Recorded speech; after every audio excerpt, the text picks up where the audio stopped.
Fred's got something for us to work through here. So, Tom, the home needs a lot of work. List it as is. Well, so I mean, before he chimes in, Byron, I mean, what we know is that there's options, right? I think you got to look at the condition and see what kind of work they're talking about. I've never really seen it work out for a seller where they do a full renovation to sell the home. And I mean, the Northeast markets are probably a little different than some other places. So what we know is that there was a REMAX survey that came out, what was it, about a year ago, that over 70% of buyers are okay taking on a home that needs work. This might be a good option to bring some Zudilio cash offers in as well. So I think you got to really look at the whole situation and see what exactly they're talking about and ask them, what kind of work are you planning on doing? Tell me a little bit more, because as is means a lot of different things. And you really got to understand what they're actually talking about. Here's the thing about words like as is, you can only do inspections for information only. Any of these words is just pre-pacing negotiation. Selling as is only means I'm only going to sell as is if you have enough demand where you have buyers who are like, yeah, I'll take it as is. All of these words that we use in real estate, they're not rules. They're only pre-pacing negotiations. They're marketing language, right? If we're thinking about an as is listing, the seller says, hey, can we just list it as is? I don't want to do anything, right? I think at that point, we want to talk about what does the invitation of the price look like, right? Andrew and Sharon talked about this on that webinar. If you haven't checked it out, it's actually open source right on our YouTube channel. So it's open for everybody. But what's that invitation? And talking to the seller about if we're putting something out there as is, we may be restricting certain buyers that could come into the pool, right? We want more buyers, not less.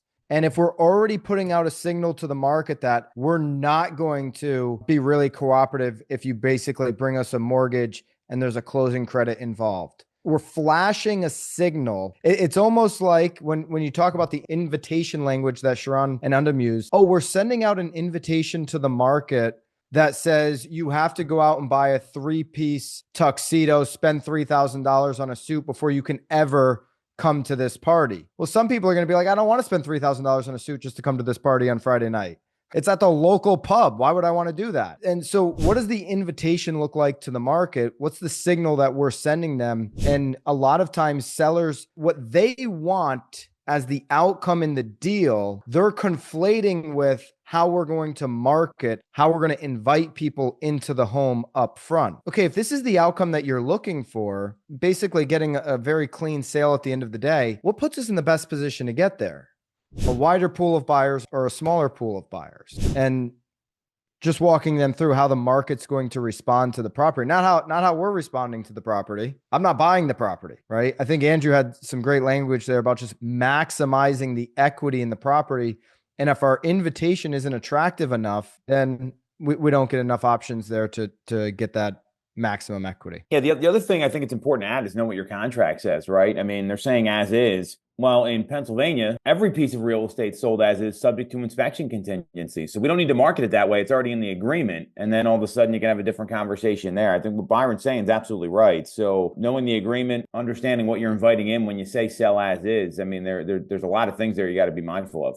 I think when we're talking to a seller about price, we want to stay away from defending comps. They're not our comps. They're yesterday's market anyways. And we're looking to position a property forward in the future. And every single time something comes on the market and goes off the market changes, whether that's inventory, a new price, a new close price.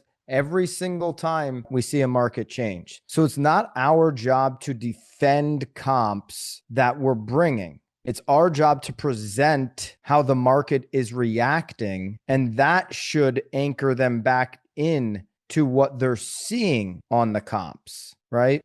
If we go in there and defend, the difference between defending a position of like, hey, you're talking to a buyer. Hey, I thought I was talking to the listing agent. I want to talk directly to the listing agent. If we immediately defend that position of, you don't want to talk to the listing agent because they're working for the seller and they have their best interests.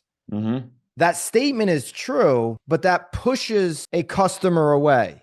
This is a sales guy. He's trying to get his best interest. He's trying to jam me into a corner. remember, you're on your, in this case, in the buyer situation, you're on the phone. If you go right into defense mode, you don't have any rapport with this person. There's no in-person communication. There's no eye communication. You can't see your face, none of that. That's going to sound very defensive and put an alarm bell off in that customer's head, as opposed to like, hey, that's great. Boom, instant agreement. Oh, that's great. You want to talk to the seller's agent. What preferences do you have working with the seller's agent? Right now, I've actually highlighted, hey, what preferences do you have working with the seller's agent? I actually highlighted the word seller's agent. I haven't had to say like, oh my God, that seller's agent is only out to represent the seller. I didn't go into super defensive mode. Oh, that's great. What specific preferences do you have working with the seller's agent? Because if I don't ask that question, I don't know if it's they think they're going to get a better price. They think they're going to get more information about what's wrong with the house.